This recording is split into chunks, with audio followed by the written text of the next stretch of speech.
This meeting is being recorded. Hi, everyone. Thank you so much for being here today to join us for this forum on justice, equity, diversity, inclusion, and accessibility in co-op learning contexts. Obviously, there's been a lot of these important discussions already happening so far at the event today. I was able to catch some of it online, and I just feel so in awe of some of the minds and wisdom in the room already. So we come to you humbly today, myself, Erin Hancock, and my colleague, Rosa Poirier-McKeegan from the International Center for Cooperative Management at St. Mary's, to say we're here to share, we're here as peers, we're not here as experts, we're here as folks who are on this journey as well, and we really want to create that safe space for everyone to be wherever you're at on this journey, and for you to be in the exact perfect place right now. So let's jump in with the land acknowledgement to kick things off. So just acknowledging firstly where ACE is occurring now, our ACE gathering on the traditional unceded territory of the Coast Salish peoples, including the territories of the Musqueam, Squamish, and Tsleil-Waututh nations. And then also to acknowledge where our center is located, St. Mary's University in Halifax on the east coast of Canada on Mi'kmaq territory, the unceded and never surrendered territory of the Mi'kmaq people, and acknowledging that as folks involved in community development, cooperative development, community building in lots of different ways, that these are complicated things to share in brief to kick off a meeting. It's important for us to acknowledge this, but obviously the work doesn't stop with the land acknowledgements. And so acknowledging that as folks who are learning, educating, exchanging, doing research on, gathering on the Mi'kmaq territory, that we acknowledge that we are also treaty people in line with the 18th century peace and friendship treaties. So with that, I'll share a little bit about our center. So some of you are already familiar with the International Center for Co-op Management. We're in the Sobey School of Business at St. Mary's University. We are affiliated in our very cooperative constellation with the Cooperative Management Education Cooperative. So that's 84 members from around the world who are co-op associations, academic groups, individuals, researchers, past students, and so forth, folks who believe in cooperative management education, that we can do business in a way that is truly ethical, that brings democracy into the economy, and does in fact elevate what cooperatives can and should maybe do as economic and social actors. So that's sort of the foundation of what we do in terms of our research, our education, as well as our knowledge dissemination. So we're most known, I'm sharing a bit more because I just want to make sure that in the context of us sharing today our journey through trying to move forward on JEDIA agenda, and that is an acronym, that is a mouthful, but the justice, equity, diversity, inclusion, and accessibility, on those pillars, as we're trying to move forward in that today, we are sharing our journey so far. So just to know who we are to get started. So we are mostly known for our online programs, our Master of Management Co-ops and Credit Unions, Graduate Diploma in Cooperative Management Certificate programs that are all part-time online for folks who are working in cooperatives of all sorts across the world.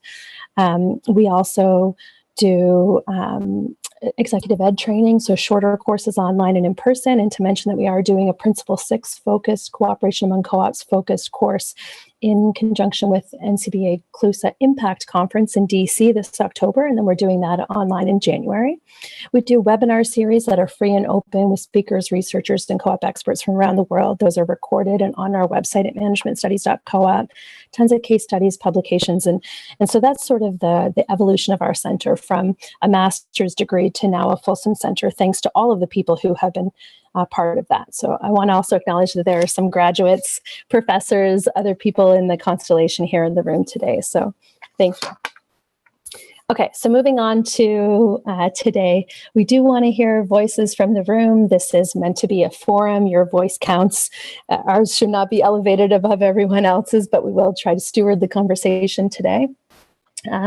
We will be watching the chat. If folks online want to raise their hand or indicate something in the chat, we'll then share it with the group if appropriate. And for those there in the room, I understand the instruction is to come up to the laptop if you want to ask a question so we can all hear it, which would be fantastic. We acknowledge the limitations of technology, but also the opportunities. So we'll work together today. And we will share the framework that we're going to be talking about today, as well as the slides with ACE so they can share it with all of you. We'll probably share it in the chat as well for those who are already here virtually. And if for some reason you want it right away because you're in the middle of this work, you can go ahead and email me and we'll make sure you get it right away. If you have any issues with accessing this session, if you have any issues with hearing us or understanding any of the language that we're using, please do slow down the process so we can make sure that we accommodate that. So I also wanted to state our intentions around this being a vulnerable space, a space for sharing and learning, reflecting, and that we all come here with curiosity and that we're here to share our experiences. So in a way, we feel a bit vulnerable coming here today to share about what's happening in our center because we don't necessarily hold ourselves up as having already arrived. We hold ourselves up as critically reflecting on what we're doing, where we were, where we are now, where we hope to go, acknowledging that it is an emergent process and things will evolve along the way. This is also an opportunity for mutual support among us. So just a question to the group, does this intention resonate? Do these intentions resonate with you? Is this what you were hoping to spend your time together doing today? Is there anything that you would want to add or, yeah, I've seen some thumbs up. Any additions? Okay, great. Okay, so in terms of the arc, the flow of our session today, so having an opportunity for us to connect and reflect, moving through our group agreements in terms of how we're sharing space today, defining terms, and this is something, so we make sure that we're sort of sharing the same vernacular or entertaining the same type of ways of using language today. And that we'll then talk about some frameworks that might be helpful. As Rosa will introduce, we'll talk about what we're doing at our center and how we're understanding our work. And then we'll talk about you, and you'll talk about you and your organizations and where you're at right now and what your challenges and opportunities and wins are in these ways. And then we'll do having a wider forum and then coming together at the end to close. So that's what that's going to look like. So now I want to turn it over to Rosa to introduce us to standpoint theory. Hi, folks. So happy to share this space with you. Again, I can't see you, but I know you're there, and I'm grateful to be here. And hopefully I can hear you going forward so we can have a meaningful exchange. Okay, so I may have mentioned my name is Rosa. My pronouns are she and her. And so our intention here is to create a container that invites and honors the experience, the knowledge, and the worldview of everyone in this space virtually and in person. And so we find standpoint theory as a helpful starting point. So standpoint theory is a critical feminist perspective that challenges the objectivity and neutrality claimed by Western science. Rather, standpoint argues that knowledge arises from historical context and social positionality, being your intersecting social identities, for example, race, gender, class, and ability. In practice, standpoint encourages critical self-reflection and lifts up the knowledge of members of oppressed groups as integral to understanding the nature of social relations and how to transform them. So with this, we invite you to reflect on your standpoint and how it informs how you orient in this space today and in JEDIA and anti-oppression work more broadly. And so I will share my standpoint and then I'll ask Erin to do the same. And then being that we have an intimate group, hopefully we can hear from those who are willing to share. Initially we were going to do breakouts, but we've pivoted a bit. Okay, so again, I'm Rosa. My pronouns are she and her. I work for the International Center for Cooperative Management as a program assistant. I also am a member and board member of a queer-centric unionized worker co-op. I'm hearing a bit of feedback. If folks have joined the room, if you could just mute yourself, that would be really helpful. Thanks very much. Perfect. Okay, thank you very much. yeah, so I work at a queer unionized worker co-op called the Glitter Bean. It's a cafe. I am a cis, a queer, disabled woman of Acadian and Scottish European descent. I'm a settler person living in Mi'kma'ki. So I see myself as a humble learner approaching social justice work and anti-oppression with curiosity and a commitment to working in solidarity with communities facing oppression for our shared liberation. So with that, I'll invite Erin to share her standpoint. Sure. So I'm Erin Hancock. I use pronouns she and her. I'm a cisgender white settler of British heritage person living on Mi'kma'ki territory. I'm from a working class family. I'm university educated. I'm a solo parent.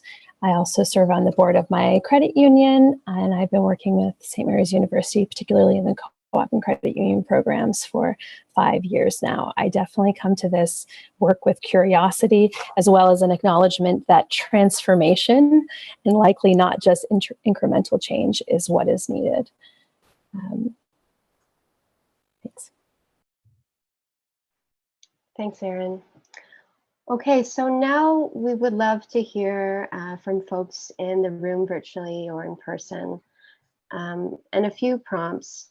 So we're wondering how you're showing up today, if you want to share that, your name and your pronoun, your organizational affiliation or affiliations, and any reflections on your standpoint that you feel called to share, particularly in the context of JEDIA and anti-oppression. So you're welcome to unmute yourself or come up to the computer and speak into it, or whatever works best for you.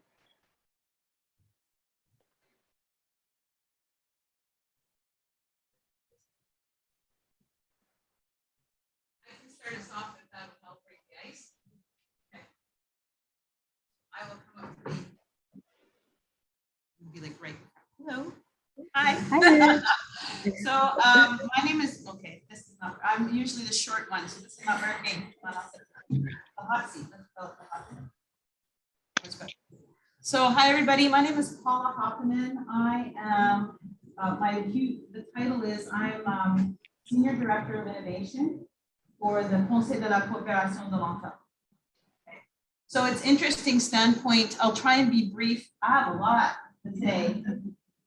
So I am a cisgender heterosexual woman. I'm a part of I'm married and I have a child who is currently exploring his gender identity. So I'm a parent of a queer child. And I am of Finnish descent. So pretty much purely like Nordic, Scandinavian, and have had family here in the Northwestern Ontario, which is the Anishinaabe territory and part of the Robinson Superior Treaty of 1850. So I'm a settler, an uninvited settler in that area as well. I'm a president of a cooperative, president and founder of the Finlandia Cooperative of Thunder Bay that's trying to save tried to save a building, couldn't save the building, tried to save the restaurant, and is currently working on a restaurant that's called the Hoito, which is, well, was over 100 years old and it started out as a cooperative itself. So I have lots more to say, but I'm not going to. My standpoint is one of, I am constantly learning and kind of humbled also by it, because especially by my child's journey. So, and happy to learn and interested in making space and for people who are not represented. So, and that's not talking for them, but giving them the space to talk for themselves. Thank you very much. Is there anyone else who would like to share? Yeah, I know, seriously. This is like some kind of confessional thing. So Steve, he, him. So I am a white cisgender male, but I'm also come out of a Jewish Christian, and And a lot of my social justice work comes out of family members who have been involved in the labor movement going back generations. So that's where I pursue from this work. Sit on. Thank you. Thank you. Anyone else? Hello, my name is Michelle Stack, and I grew up in Papa's Chase Nation, which is also called Millwood in Edmonton, in a co-op called Kigano. So it's a co-op I'm starting to explore in terms of how it was on stolen land and what does that mean. Cisgendered, white, of Irish, French descent. In terms of positionality, my interest, I'm a professor, is really looking at white supremacy and ableism and what that means, how we think about that, how those of us that are white think about getting beyond white fragility and really taking responsibility and not pushing it on to the people that have been marginalized by white supremacy, by whiteness. So how to do that work and how to do it in a way. I'm really interested in issues around episodic remembering. So how we remember when something truly horrific happens and then forget, and what we need to do to stop that forgetting, that sort of collective forgetting, pretending racism doesn't exist, then acknowledging it for a little bit and then pretending it's been dealt with when it hasn't. So that's me. Thank you. Thank you. So we should have time for one or two more, or if there are more that are really eager to speak, we'll make space. I'm from Winnipeg. I am gender hetero female, and I'm a settler as well. So I live on Treaty 1, which is the homeland of the traditional territory of the Anishinaabe, Cree, Ojibwe, Dakota people, and the homeland of the Métis Nation, and today known as Winnipeg. And my ancestors immigrated to Canada in the late 1800s and early 1900s from Ukraine, from Scotland, and from Ireland, as you can tell by my cheeks, and after having walked outside in the sun. And I come to this work having grown up in a family sort of seeking social justice, both from a community grassroots perspective and also from an electoral politics perspective. And so I've gone back and forth between community organizing and political organizing throughout my career. And now I'm at the community organizing side of things again. I've actually found that when you do through political organizing, I've always felt that it was important to come back to community organizing to sort of like nourish your soul again and remind you why you do electoral politics, because it can be so frustrating and you don't really see tangible results in the way that we can see tangible results in community. So I'm again, like everybody, constantly learning, figuring out how to negotiate my white privilege in the work that I do, working in a neighborhood that is quite diverse, with a large Indigenous population, a large newcomer population, primarily Filipino, South Asian, and now a variety of African newcomers as well. And I also have the privilege of having worked within the Indigenous community for many years and having Indigenous women mentors. And just before I joined my new job at NOS, which I'm thrilled about, in January, I was gifted a name to take with me from my elder, Louise Campbell. And so I carry that name with me as well, which is White Spirit Bear Leading Women. And so I'm hoping to do that name honor by continuing to remember my privilege and using it in ways that create space for others. Nice to meet everybody. Thanks. Thank you. Thank you. We would love to hear from everyone in the room. Initially, we were going to organize breakout rooms, but because of some challenges with that hybrid model, that doesn't seem possible, but I will certainly make space for you to introduce yourself, and then perhaps we'll move on. Go for it.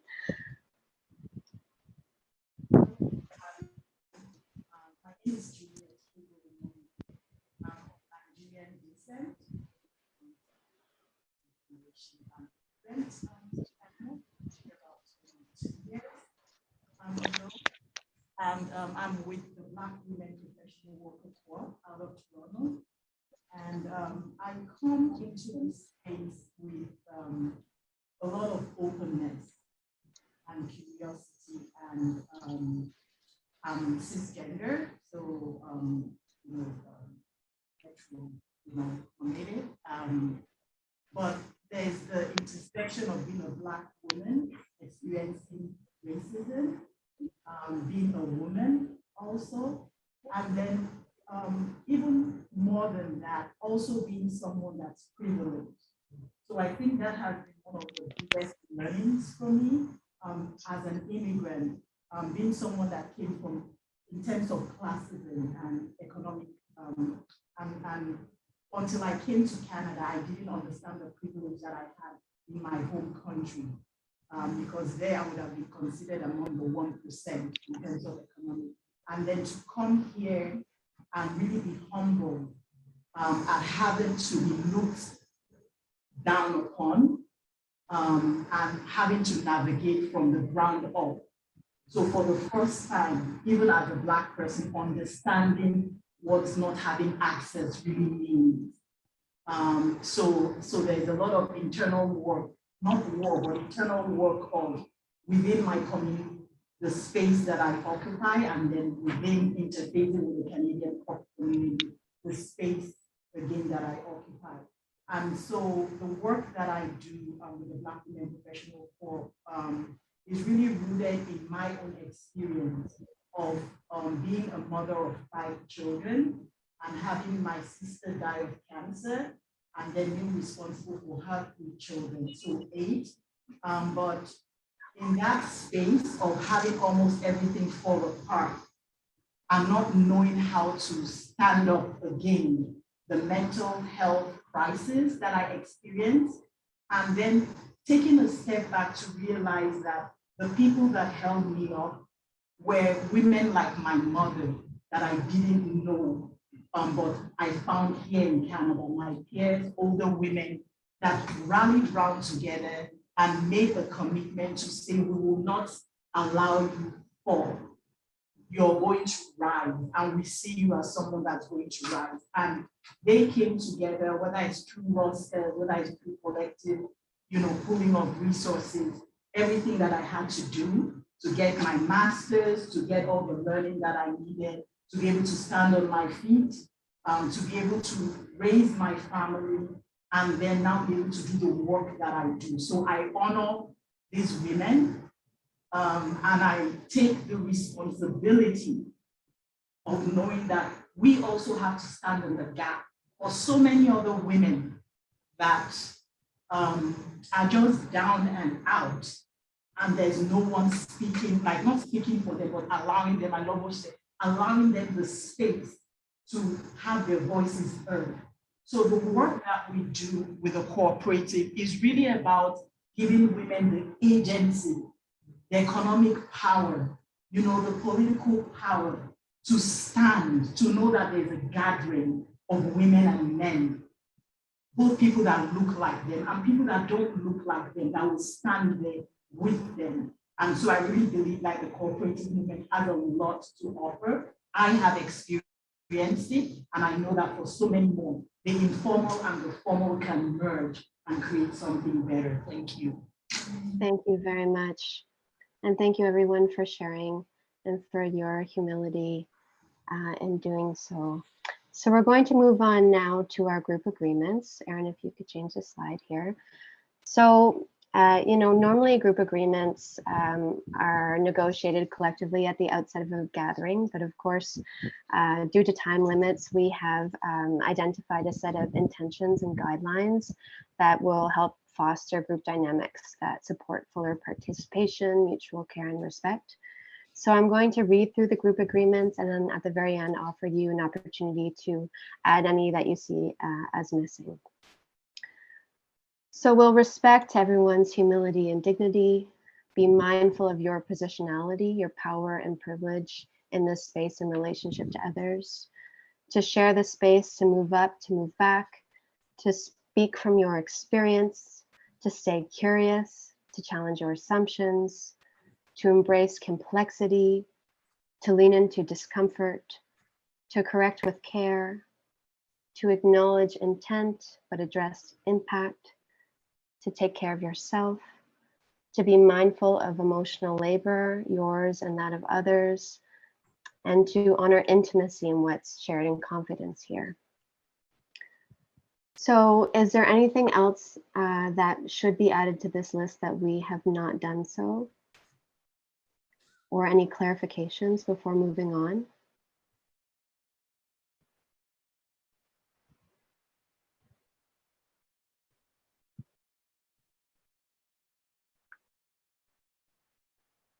Okay. All right, so with that, I'll turn things over to Erin. Thanks very much. Thank you, everyone. We love the sharing. We wanted to acknowledge some of the terms. I know you probably don't need me to read the dictionary to you today, but just to acknowledge some of the language that's used, and really most of what we see. Is it working? Yeah, sorry, I'm just making it so we can read the whole slide. Oh, brilliant. Thank you for your help.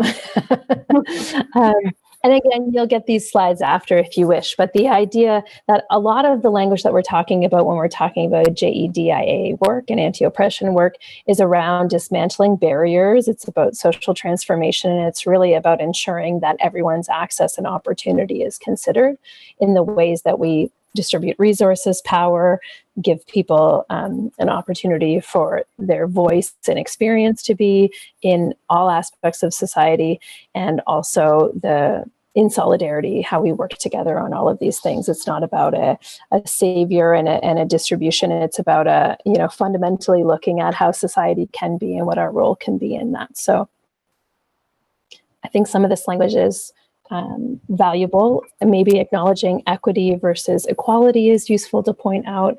And that's really the difference between equal access versus equal opportunity. So saying anyone can have access to something that's happening in society. Well, that may be true, or we may consider what that means in terms of time, money, accessibility, safety of someone to be able to participate. And we realize that not everyone will have the same opportunity to be able to take that offer. So those kinds of things.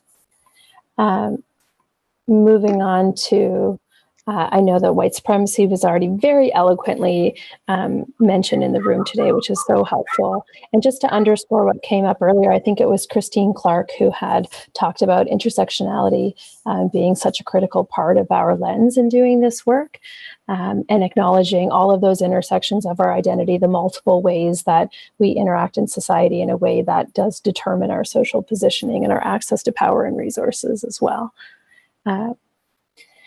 And then anti-oppression, anti-racism, these are hopefully important terms that you're wrestling with and talking about. And there's a lot more expert folks in the room with a lot more deeper analysis, who can probably give better words to these. But the idea that it's not just about being kind to people and wanting good things, it's that we actively need to be taking action. Otherwise, the sort of status quo continues, and the status quo doesn't include and give access to everyone. Acknowledging decolonization and the elevation of Indigenous frameworks and liberation. And I'm going to end on ally.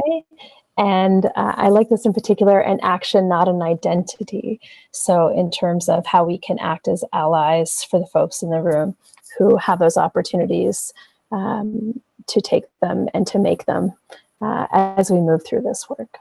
So I went through those in brief. Again, you can see all of those. Rose has done an amazing job collecting those definitions from a number of very thoughtful sources so that you can have them in your work. But I wanted to move now on to the frameworks that Rose is going to present.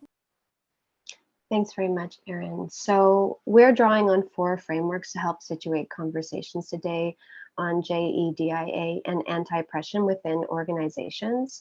And so I'm going to review them without going into fine detail, and I'll invite questions or comments afterwards. And hopefully we'll weave this into our conversation towards the end of the session that takes form, shape of the forum. All right, next slide, please, Erin.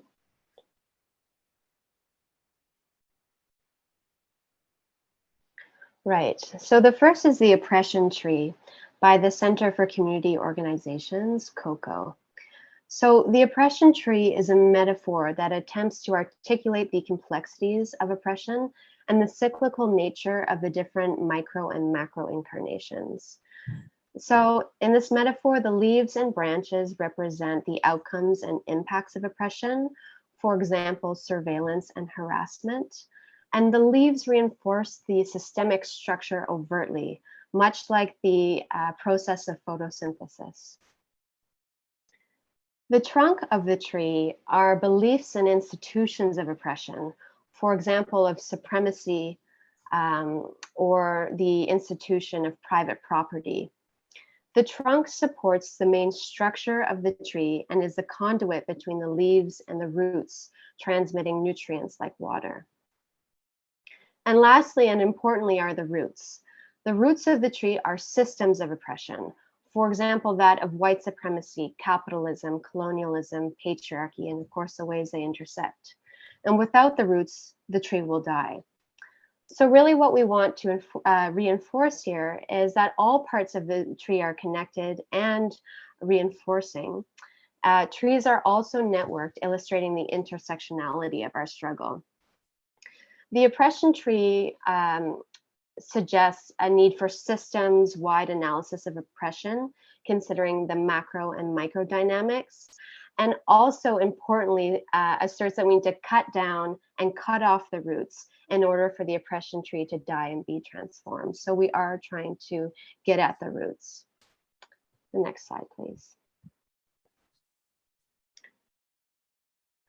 So Community-Wise offers the onion metaphor to illustrate multiple layers of JEDIA and anti-oppression in organizational change process. And so we begin at the very core of the onion, the organization's identity, culture, and values, through to the very outer layer, which is external communications. So our work may presently intervene at one or more of the layers of the onion, for example, in governance, human resources, and the built environment, but we really must consider the whole onion and all layers necessary for deep organizational transformation.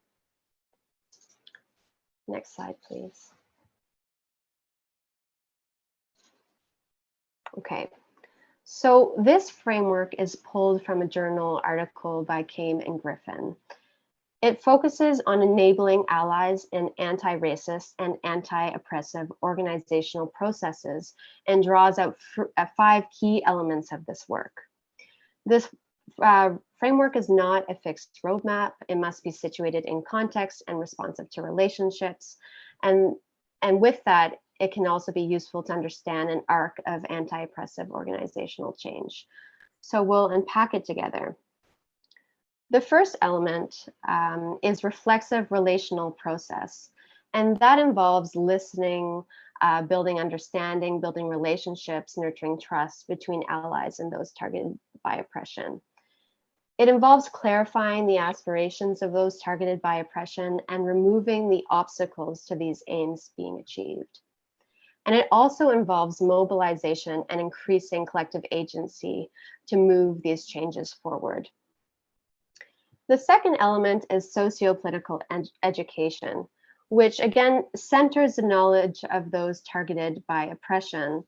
And allies engage in a process of unlearning and relearning, as we're doing today, and developing a critical awareness of their standpoint, of intersectionality, of power, privilege, systemic oppression, and institutional oppression. And with that, we hope to see new knowledge and skills develop. The third element is a structural power analysis, and this involves an analysis of how different sources of power, formal and informal, are exercised and concentrated in the organization and the broader social context. So we must ask, who makes the decisions? Who sets the agenda? Who frames the issue? Who benefits and who does not? The fourth element is systems change. So at this point, relationships of mutual trust and respect are deepening. Allies have started to engage in the necessary process of learning and unlearning. There's some shared analysis of how power is exercised in the organization in the broader context. So now it's time to plan an intervention strategy for systems change. So again, centering those targeted by oppression, the organization develops a multi-level intervention strategy that includes identifying values, assumptions, and boundaries of the intervention, defining the problems, exploring different pathways of intervention, different ways of monitoring and evaluating, and then, of course, putting the implement strategy into practice. And then finally is the element of monitoring and evaluation. And the authors consider this to be one of the more neglected elements of anti-racism and anti-organizational change processes. So here we're determining culturally relevant tools, we're documenting inequities, we're evaluating the process, we're looking for challenges and the effectiveness of our interventions. And we have the aim of developing a strong moral, ethical, and institutional argument for continued intervention for anti-oppression and anti-racism. So that's rich and perhaps a lot to throw at you. But there's another framework, and this is our last, I promise. Can you hold on one sec, Rosa? I just want to see if the handout has been distributed so people who want it closer do have it. Has it been distributed, Steve? Not that I know of. Okay. Oh. But you can see it on here. So you said you're going to send it. Okay, thank you. Michael said he had it printed. Thank you. Sorry, continue then, Rose. Okay, so if we don't have the framework or the printout in hand, that's okay, because we can reference back to this slide or put it up on the computer. It does pose a few limitations, but we'll roll with it. Okay, so lastly, I want to share the continuum on becoming an anti-oppressive organization by AORDA, the Anti-Oppression Resource Training Alliance, which is a worker co-op for hire. They also do fabulous trainings for facilitators on anti-oppression. I am curious if there's anyone from AORDA in the room. Aaron, perhaps you can take stock if anyone's raising their hand. I don't see anyone, not seeing anything in the chat right now either. Okay, great. So we will give you access to the original file that AORDA has put together and hopefully distribute the printout at some time during this session. So it's a very content-rich framework. I'm going to offer a brief translation and we'll have opportunities to circle back to do a deeper dive. So this framework identifies types of organizations and their attributes on a continuum of being an exclusionary all the way to a transformative organization through the lens of anti-oppression. So we're going to walk through this continuum together. So on the far left side, my far left, is an exclusionary organization which intentionally and openly maintains power, privilege, and oppression. So they might practice exclusion or segregation of members of oppressed groups. They uphold oppressive belief systems.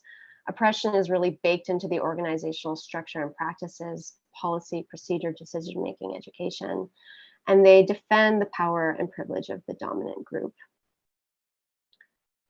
The next is a tokenizing institution, which really discreetly maintains power, privilege, and oppression. And so they normalize a dominant group's culture, power, and privilege in organizational structures and practices, despite claims of being neutral. They silence, they minimize critique, they tokenize members of oppressed groups, and they really assert dominant groups' right to comfort. The next is a compliance institution, which pursues diversity and inclusion without real shifts in power. I've seen this many times. So a compliance institution identifies as being open to all. They might sponsor diversity trainings, recruit members of oppressed groups into bottom or middle rung positions without access to real power. There's minimal change to the organization structures and practices, and limited critical analysis, again, of power, privilege, systemic oppression, and institutional oppression. Okay, we're moving into affirming organization, which is really priming for a shift in power. They might sponsor anti-O education. They might recruit and promote members of oppressed people within their organization in all areas. There's some critical analysis of oppression, power, and privilege. They begin integrating anti-O in policies and practices, and they begin to establish relationships with communities facing oppression, yet the power structure is largely intact. So now we're moving forward to the more transformative and anti-oppressive side of the spectrum. And so we have a transforming institution, which really commits to and redistributes power. They commit explicitly to dismantling oppression. They engage in a process of auditing and restructuring, centering decision-making of members of oppressed groups in determining what that looks like. They support power sharing and full participation of members of oppressed groups, and they have established clear lines of accountability and in solidarity with communities facing oppression within the organization and outside. And lastly is a transformative institution, which embodies the politics of liberation. And a transformative institution supports the full participation of all identity groups, their shared power and horizontality, mutual trust and caring and respect is restored in the relationships. And this organization works in solidarity to dismantle oppression broadly within their context and beyond. So those are the frameworks we have to share. I'm sure they're not perfect, but we hope they're useful. So we'll pause here quickly for questions. Again, we can revisit them and you'll have access to the slides. And then we'll hear from Erin about JEDIA at our center.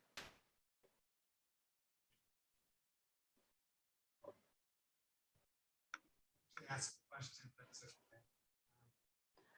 You hear me? Yes, if I can hear you now. Thank you. So this is Steve Duff. I just wanted to ask, because it's something that we're looking at nonprofit quarterlies, that's my data, justice there.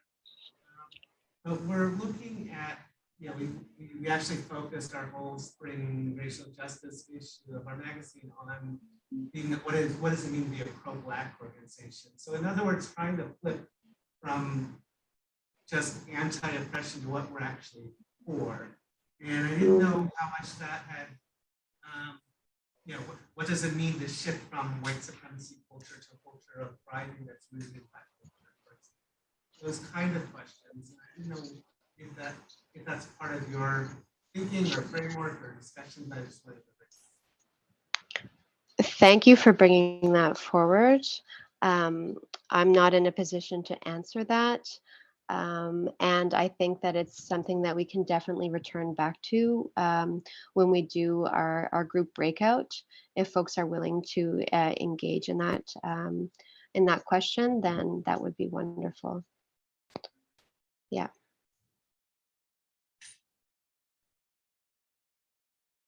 Anything else coming up for folks before we move on? Another question? Yeah.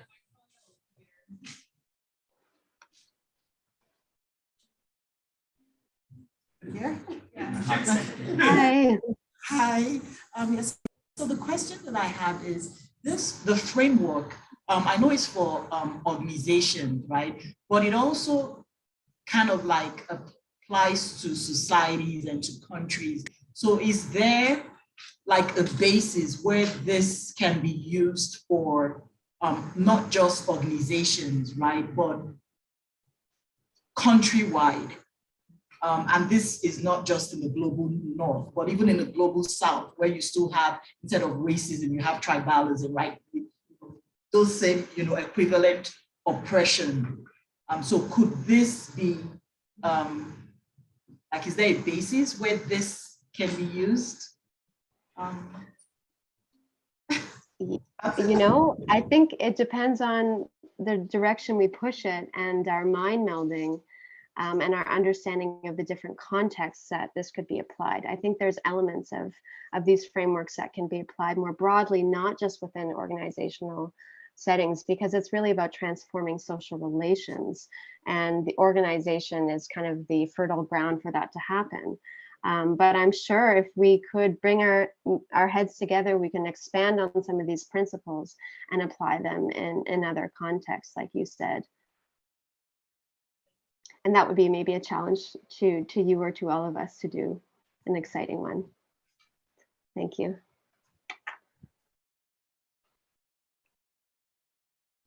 Okay, Erin, are you ready to take it away? Sure. I love that. I love the frameworks. I love having a visual.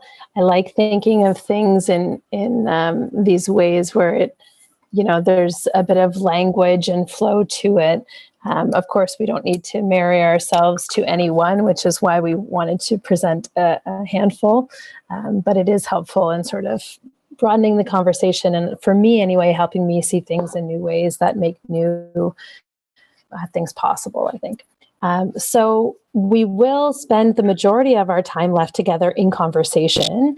But one of the things that we wanted to do today was to offer the case study, if you will, of our journey within the International Center for Co-op Management. So we refer to that as ICCM. So this is the center, the Education Research Center that, like I said at the beginning, is in a business school in St. Mary's University on Mi'kmaq territory. So that's sort of our context. And I'll just share a little bit of that before we, think about and speak about your context as well. So this started for us to feel like a real tangible movement. I think the reality is that our work has always been rooted in economic democracy, but that we've been a little bit not acknowledging of intersectionality, certainly in that, because even when thinking about economic democracy, I'd say that 10 years ago, what would have come to mind is poor white folks in North America or in Europe. And the reality of cooperatives and how we understand and think about and teach about cooperatives is such a much broader experience. And so, in terms of supremacy, thinking about that as sort of a default to the white experience, I think that was a bit of a mental trap that most of us involved with our center were in not that long ago. So in 2020, we had new students come into our center that had a deeper analysis of these things, who were willing to voice their concerns and opportunities and call us into action. And, using language such as curriculum violence via our omission of certain stories and histories within what we were teaching. That a lot of what we were doing in terms of thinking about the history of cooperation tended to be more Eurocentric.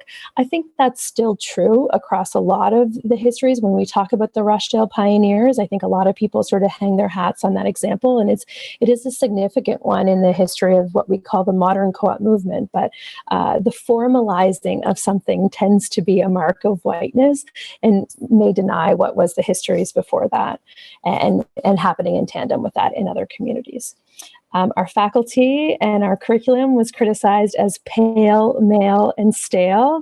I don't know if this is terminology that you all have heard before, but that was acknowledged through our students as well as through an external faculty review of other professors from other universities, and that we had dominant cultural norms and codes that didn't necessarily leave a lot of space for other ways of living and learning.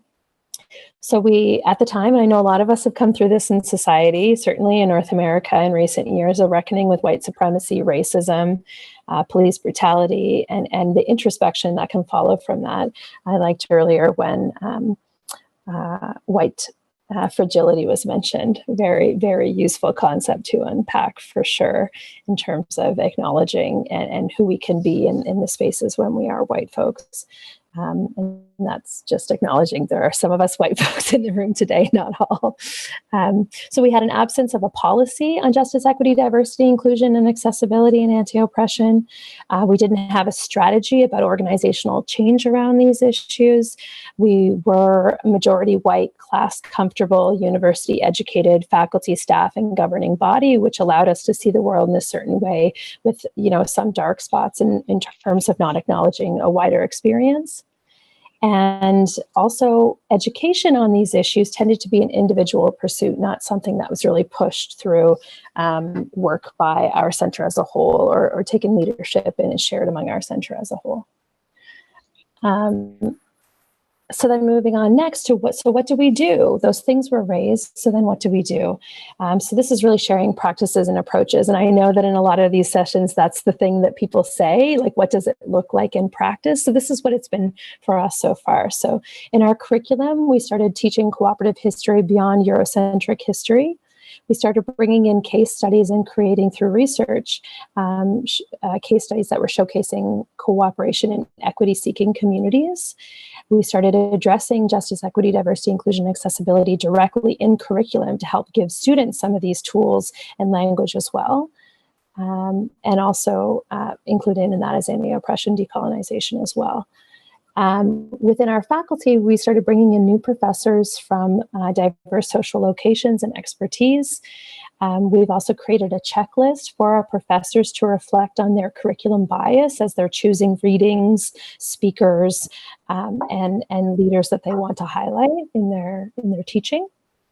We also had discussions with faculty on these issues, and we actually sent around one of Jessica Gordon-Lombard's, I think she's still here today, articles, and then we sent around question prompts. And so we had a bit of a learning session with our professors to talk through some of these things and to think about how we're teaching cooperation and the limitations of how we were teaching it previously.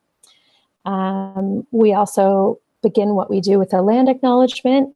We leave space for people to share pronouns if they choose.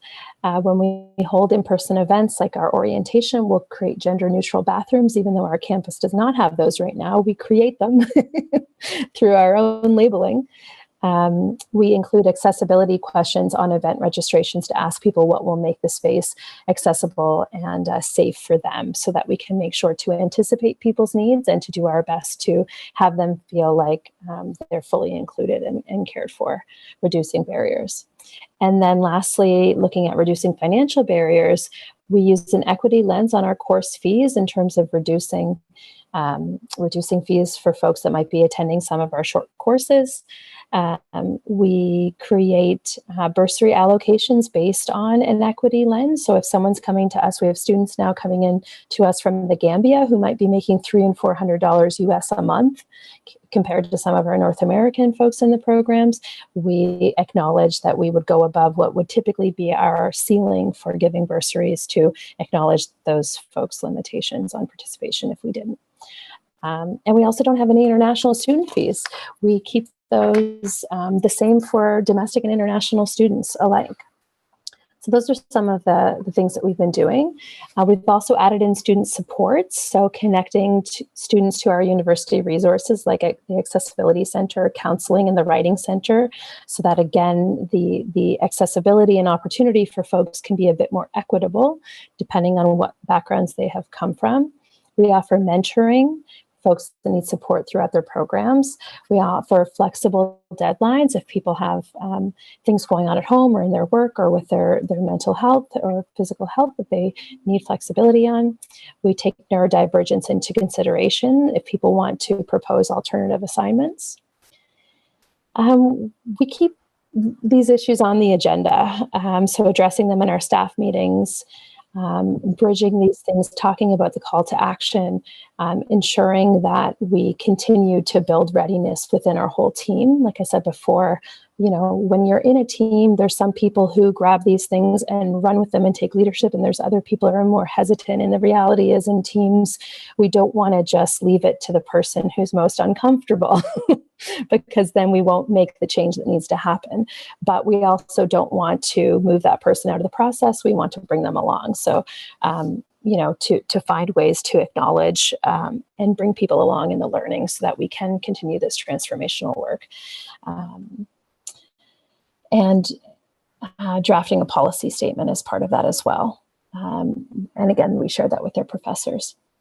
Reporting and following up. So circling back to people who raised issues and letting them know what we're doing, how we're addressing it, and the work still to do to acknowledge that. starting to collect more information on student demographics and social locations so we can really assess is the work that we're doing making a difference in terms of accessibility to our programs, and making sure that staff are supported to take on this work through both time, compensation, work for, or rather funds available for training and that type of thing. So almost done here. Just to acknowledge the resources leverage. So we did participate in the DEI peer support group through the National Cooperative Business Association.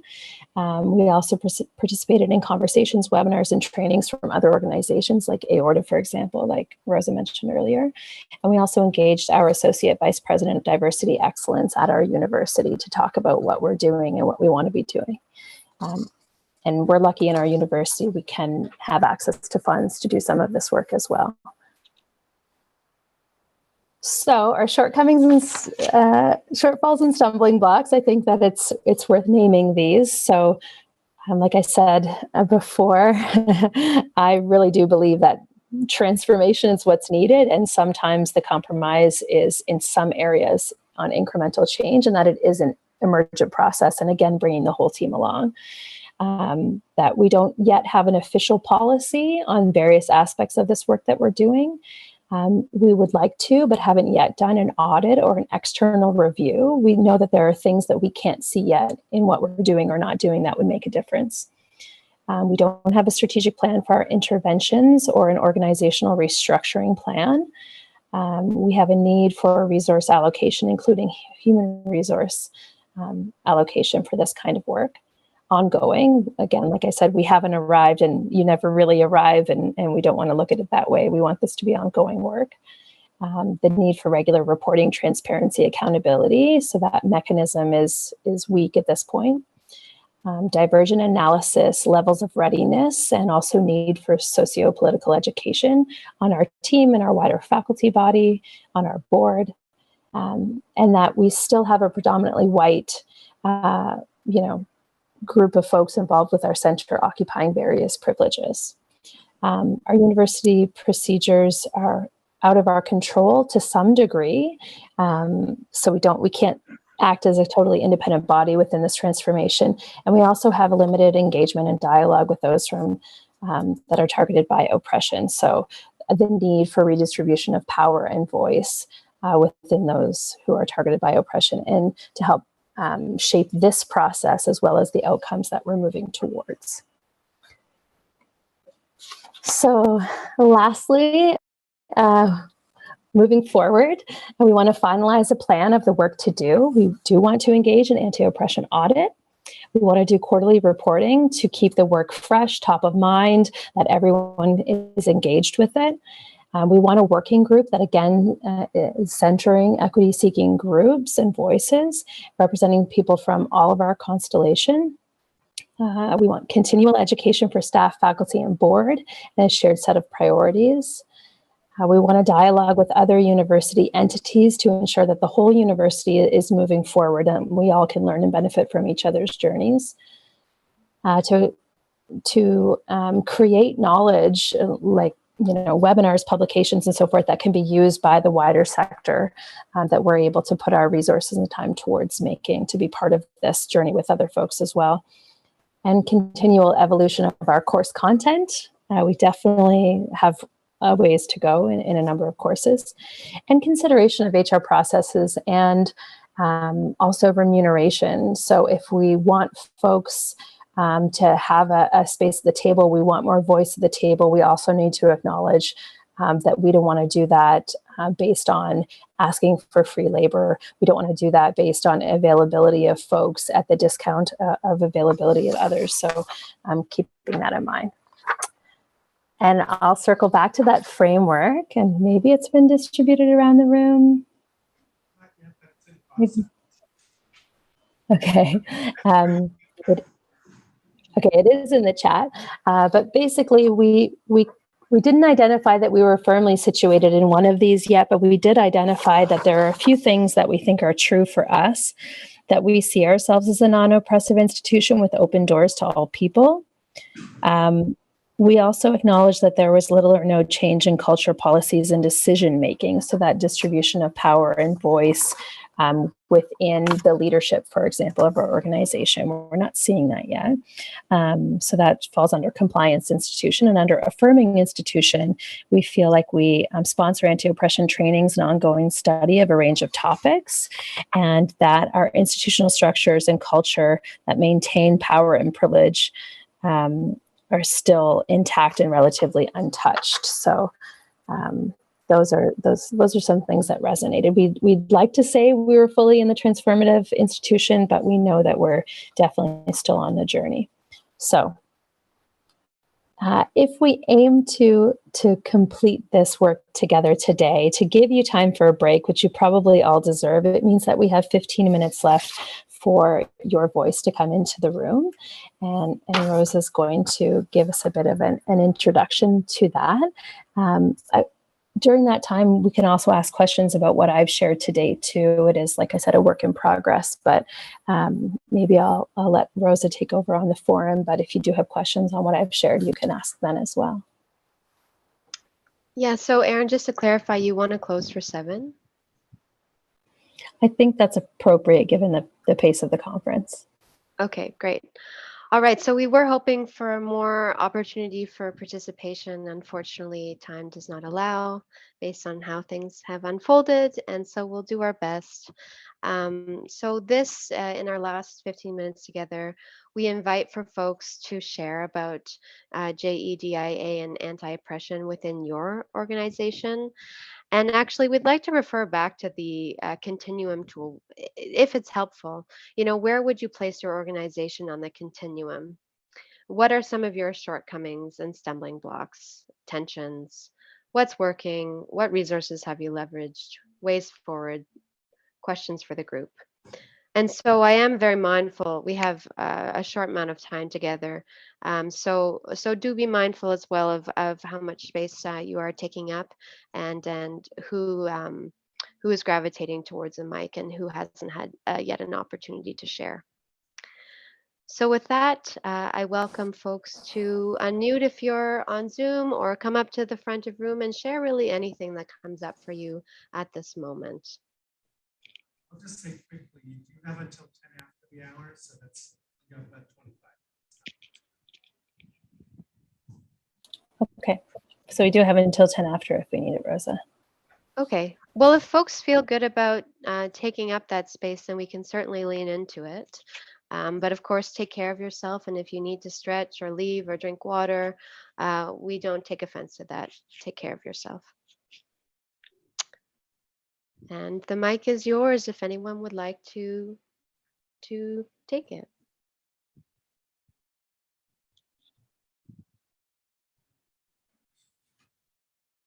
Hello. Am I there? Yes, go ahead. Oh, okay. I am fairly new to some of this. I mean, in a sort of academic sense. But I worry a lot about the backlash that's happening, the convoy, that sort of really negative stuff. So I don't think you should be as apologetic as it sounded like you were for only being at compliance and affirming, because I think it's really important to keep up the work, to keep up the education, to try and bring as many people along as possible. I mean, I know there's frustration because the oppressed are being oppressed and you want to move away from that as quickly as possible. But I do worry about this sort of violent backlash. Do you have any comments on that? I also welcome any feedback from folks in the room virtually or in person if you'd like to respond to that comment.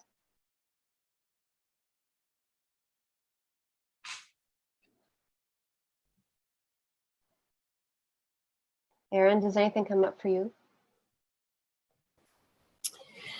Yeah, and that is because we've seen it in small ways. I'm getting feedback. Maybe. Okay, it's okay now. In terms of people not seeing the value or people relating to this. So even among people who typically I might see as open-minded, even on those smaller scales, folks having issues with, well, racism is really only a US issue.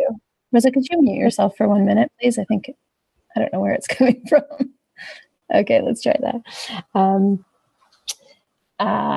Or, folks saying like, we already do some of this work, or there are other things that take priorities and that kind of thing. So even in open-minded circles, quote unquote, it seems like sometimes the conversations need to continue for a while until some of the work gets supported.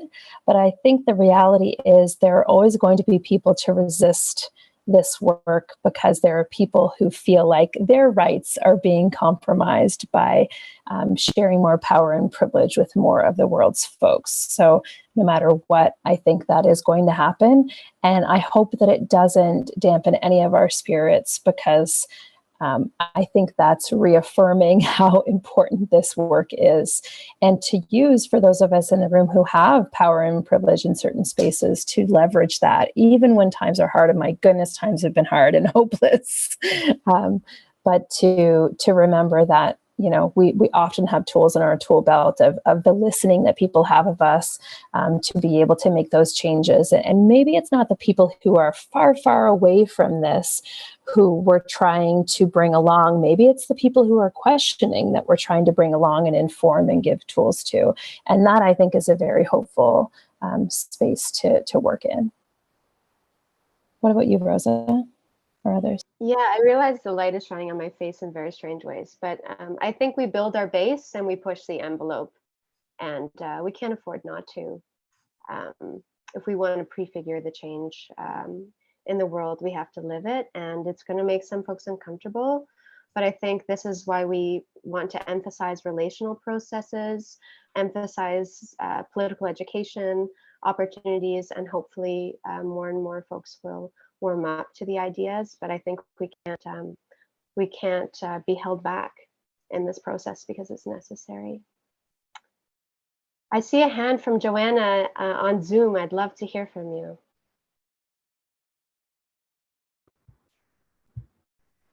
Hello. I was just trying to open my camera, but I'm not sure if that will work. Thank you for all of the information. It's wonderful to hear more about the work of St. Mary's, and I'm with Cooperatives and Mutuals Canada, and I think one of the lessons that we had recently was to find or to identify gaps in the information that's out there for you to apply this type of work to your type of organization. And so as we work as the umbrella organization or association, we had a reflection of thinking there's various different ways you can implement. We were looking at ESG, which does intersect with a lot of this work and could be expanded on.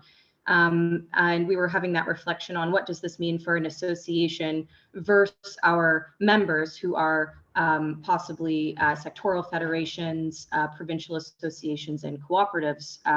And so to see some of the ways that that at an educational institution this is being implemented, I think it just expanded that reflection for me even a little bit more, of seeing some opportunities that we could apply, and then also some spaces that are not particularly relevant to our type of organization, but that's just because of the structure. And so as that lesson, I encourage everyone to look for those guidelines or information that's relevant for your type of organization. And if you can't find it, then identifying that gap and gathering around that gap to fill it with that information would be the next step. So I thought this was really inspiring. Thank you for the presentation.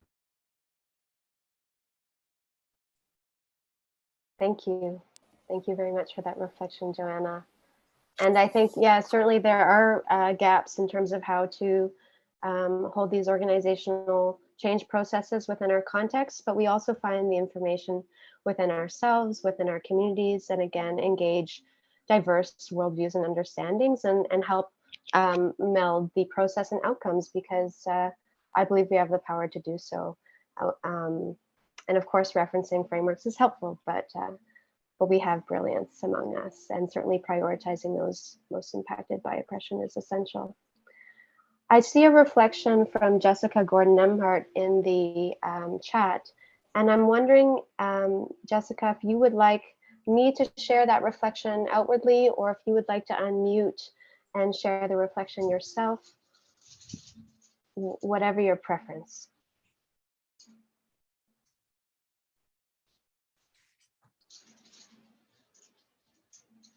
Okay, so I'm hearing that it's difficult to unmute, so I will share. So Jessica Gordon-Nemhart says, thank you for this session. In my work and life, one of my major stressors is that as a Black woman, I often have to be the one to raise the issues, and worse, chair the committees and be the one monitoring progress. Even though traditionally in society, it's my voice that gets silenced or isn't heard, it's exhausting to always have to be the watchdog, especially when not much happens unless I keep it pressing. So I welcome the acknowledgement that it shouldn't be left on the shoulders of those who suffer oppression to push for change. And I love the language of pro-Black rather than anti-oppression. Everyone must actively be pro-Black or pro-gender equality, etc., if we are really going to change our societies.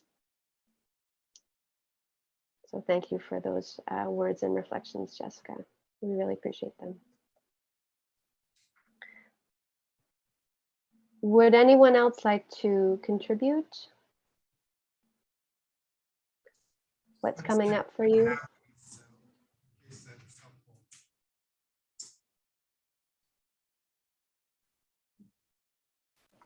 I heard a murmur in the room and I don't know what was said. I was saying we now have these. We now have the handouts. Yes. Oh, fabulous. They're good handouts. I'm just gonna change my position so the sun isn't just so glaring. Look like Darth Vader. Okay. Okay. The space is yours. We have another 10 minutes to share and then we'll close. And now that you have those in front of you, if you want to look at positioning your organization in there and using that as a reflective tool, feel free to do that. And if you don't feel comfortable unpacking that, that's totally fine, but maybe you want to shout out loud that you're a compliance institution, and then we can kind of locate you and other folks in the room in terms of where you are in your journey as an organization.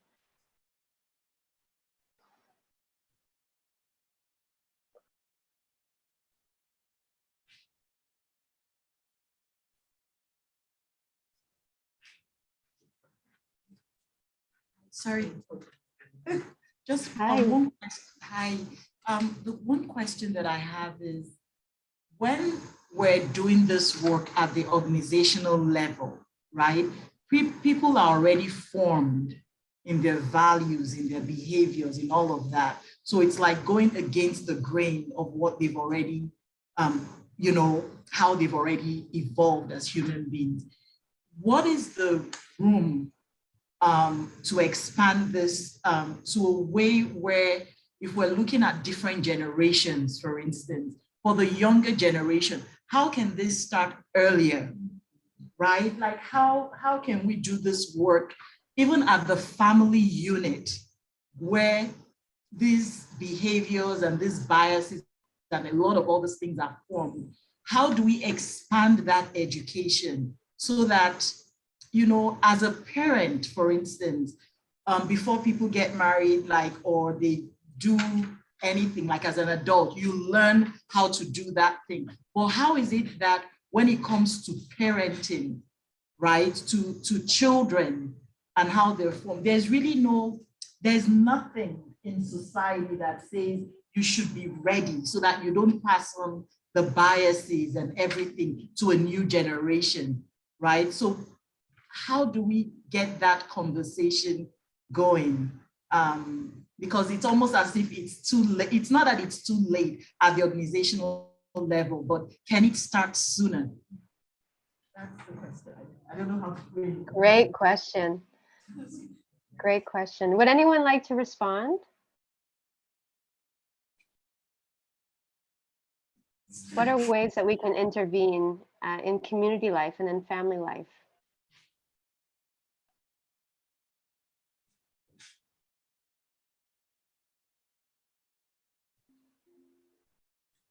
I was listening, but I was also trying to accomplish a few other things. But I think that with the question, and it seems like you're wanting a holistic answer to community issues that a lot of different communities have.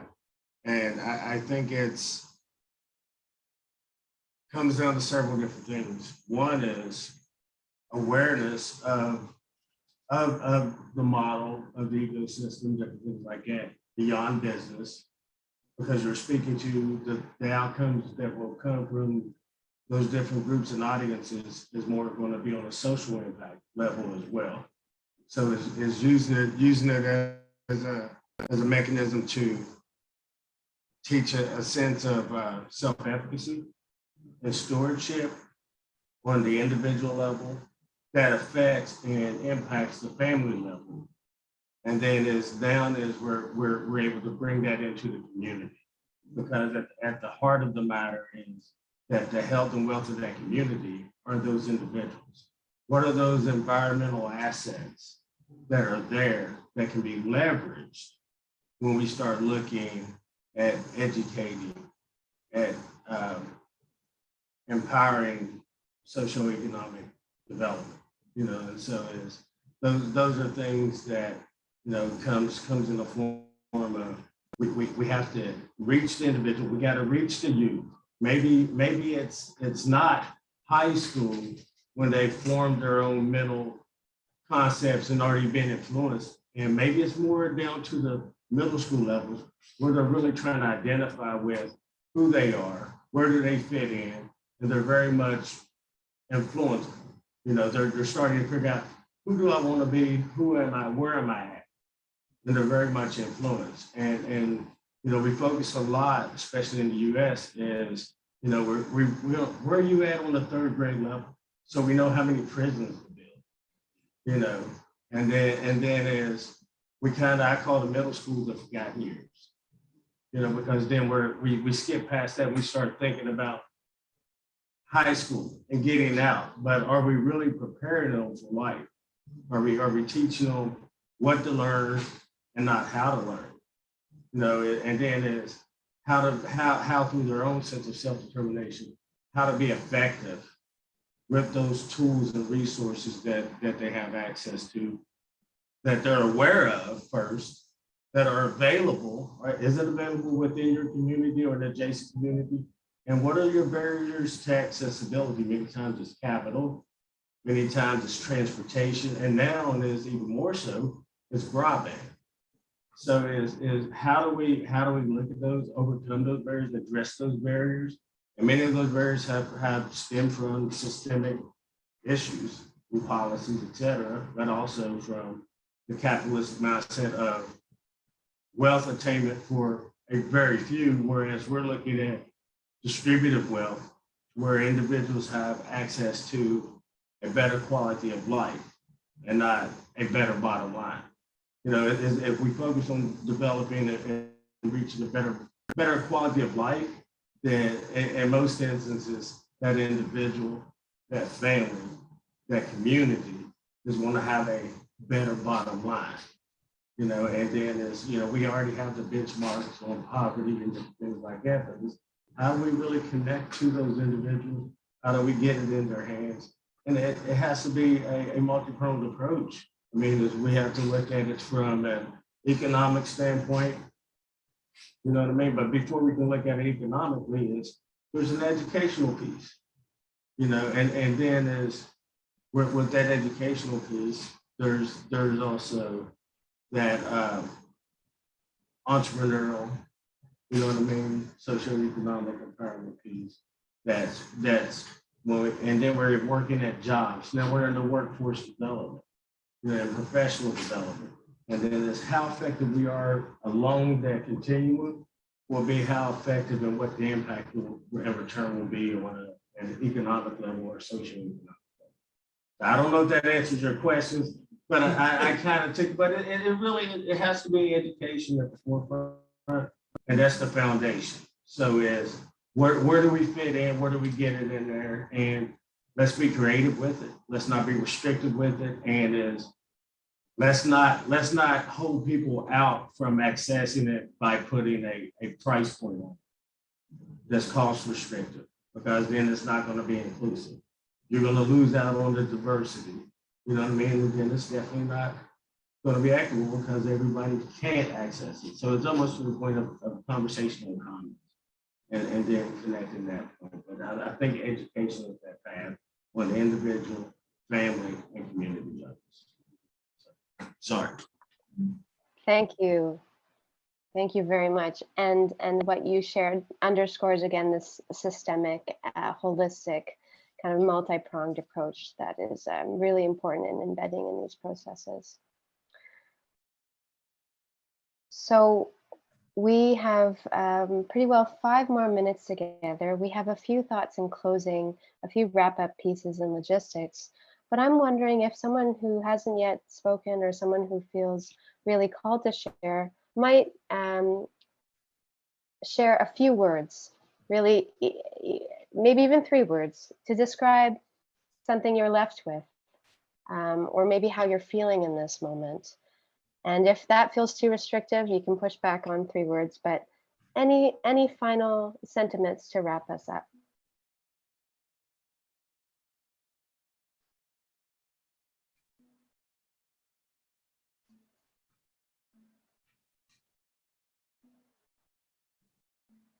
I'm not going to be helpful here, but I'm told that we need to wrap up because of tech issues for the next session. So if we can, yeah, sorry. Okay. Okay, fair. Well, no problem. I really appreciate your participation, your bravery, your vulnerability, your critical reflection. I know Erin does as well. We appreciate the opportunity to present at ACE Institute. Certainly, we appreciate gathering on Indigenous unceded territory. And yeah, we end in gratitude. A few logistic pieces. We did compile a document where we can share resources. We have quite a few listed there, and we invite you to add to it, be it an organization you've worked with, or podcast, or article, etc. It's really a shared collection and archive of resources that help to advance this work. And we'll drop the link in the chat, and you'll also receive the link in terms of the session PowerPoint slides. And finally, if you want to connect with Erin or I, you are absolutely welcome to do so. Our emails are up on the screen. If you want to continue the conversation about these themes or offer us feedback, we welcome feedback. And if you're interested in the work of the center and wanting to engage with us in any capacity, you can connect with us or also visit our website at managementstudies.coop. So with that, thank you again. We share our gratitudes, and we hope you have a really wonderful rest of your ACE Institute. Take care.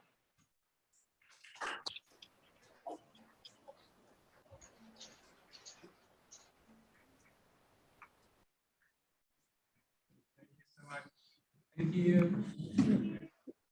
Thank you. Thanks. Thanks a lot. Have a nice day. Take care.